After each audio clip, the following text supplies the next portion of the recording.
Olá! Hoje, a nossa missão é bem direta. Vamos montar um kit de ferramentas mentais. A ideia é aprender a identificar e a neutralizar a manipulação ideológica. Pensem nisso como uma aula de, sei lá, virologia cognitiva. A gente vai entender como as ideias infectam a mente e, o mais importante de tudo, como podemos criar a nossa própria imunidade mental.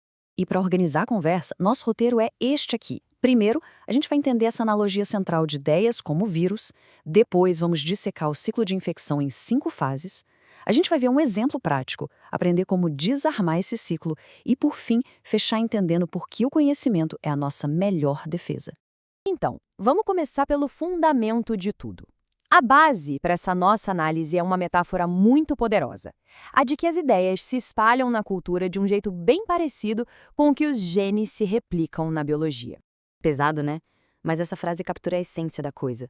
A linguagem e as ideias que ela carrega não são só ferramentas que a gente usa. Elas têm vida própria, uma agenda própria. Usar as nossas mentes para se propagar. É isso, igualzinho um parasita usa um hospedeiro. E essa comparação aqui deixa tudo bem claro. Na biologia, a gente tem o gene, a unidade de informação, e a missão dele é uma só: fazer cópias de si mesmo.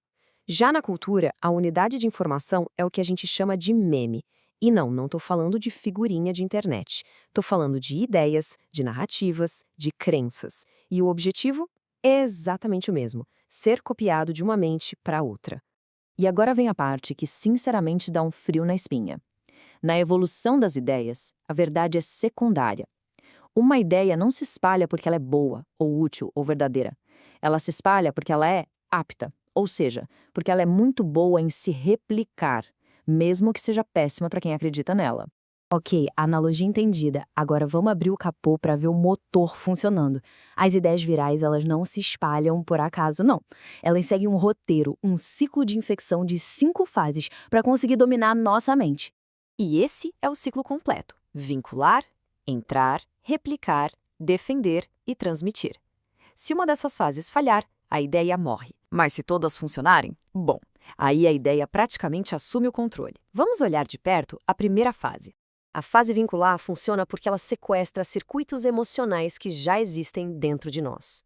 Uma ideia viral não se conecta com a nossa lógica fria, ela vai direto em emoções profundas: o medo do desconhecido, a necessidade de pertencer a um grupo, a busca por certezas ou até aquele prazer de se sentir moralmente ou intelectualmente superior aos outros. Para isso tudo não ficar só na teoria, vamos aplicar esse modelo a uma coisa que todo mundo aqui viveu: a resposta global à Covid-19.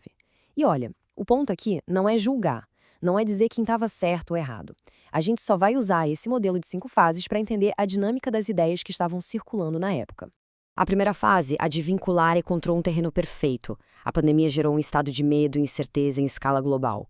Essa emoção, que já era super intensa e existia em todo mundo, foi o receptor ideal para que novas narrativas virais pudessem se agarrar. Essa citação aqui captura bem o clima daquele tempo. O medo de um inimigo invisível e a incerteza total sobre o futuro deixaram as mentes muito abertas, muito receptivas a qualquer ideia que oferecesse o mínimo de alívio ou de controle. Com essa ligação emocional feita, a fase de entrada usou atalhos mentais para driblar o nosso pensamento crítico. Apelos à autoridade, como confie nos especialistas, ou a prova social, tipo, tá todo mundo fazendo isso. E também a urgência moral, é para o bem maior. Nada disso convidava a um debate. Eram frases que já vinham com um carimbo de aprovação, tornando a concordância o caminho mais fácil. Uma vez lá dentro, a ideia começou a se replicar sozinha. Ela começou a gerar novos pensamentos na mente das pessoas, a reinterpretar o passado, sabe? Aquela tosse que eu tive meses atrás devia ser isso, e a prever o futuro, como o surgimento de novas variantes. O pensamento sobre o assunto virou algo automático. E aqui a gente chega na fase de defesa, que é fascinante. Em vez de responder a uma dúvida com dados, com fatos, a narrativa simplesmente redefinia a dúvida como uma falha de caráter. Questionar era ser egoísta. Desse jeito, a própria dúvida virava combustível para a narrativa, fortalecendo a ideia em vez de enfraquecê-la. E por fim, a transmissão. A ideia se fundiu com a identidade da pessoa. Compartilhar o status de vacinação, por exemplo, virou um ato moral. Estar de um lado ou de outro da questão não era mais sobre saúde, virou uma declaração sobre quem a pessoa era, ou responsável e inteligente, ou então desperta e forte. A identidade virou o principal meio de transmissão da ideia. Certo, vimos o diagnóstico. Agora, vamos ao tratamento. E essa é talvez a parte mais importante de todas. As ferramentas práticas para a gente neutralizar esse ciclo, seja quando a gente vê ele acontecendo no mundo, ou, e isso é crucial, quando a gente percebe ele dentro da nossa própria mente. A pergunta de $1 milhão é essa, e a resposta tem duas partes.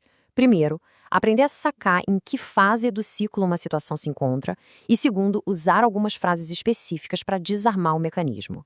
A primeira ferramenta é como acender uma luz na sala escura, sair da discussão e expor o mecanismo. Perguntas como que tipo de evidência faria alguém mudar de ideia sobre isso não querem uma resposta direta. Elas forçam uma reflexão sobre a estrutura da crença. Apontar que essa ideia parece se defender sozinha torna um mecanismo viral visível para todo mundo.